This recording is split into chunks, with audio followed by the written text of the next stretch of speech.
The Alabama Wildlife Federation hosted a wild game cook-off.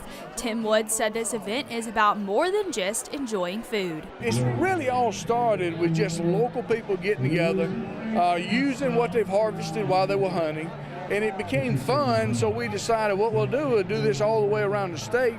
Teaches people how to be responsible for what they kill. It's just not killing the wildlife, it's preparing food, and the food is absolutely outstanding.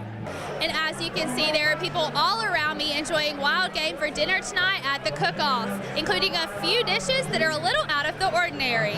Squirrel was my favorite dish. Barbecued boar flatbread. Pork chicken, quail.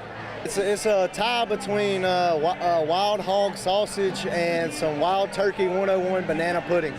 Team captain Jeff Verner is no stranger to the competition. He seems to know what the crowd enjoys. Some friends like to hunt, and I have another friend that's head over these wild game cook-offs and invited me to do one probably about 14 or 15 years ago. Today we did a donut venison deer burger.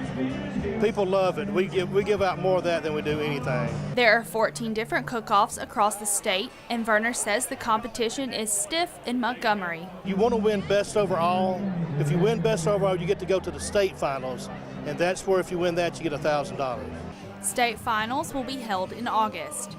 In Montgomery, Madison Neal, Troy, TrojanVision News.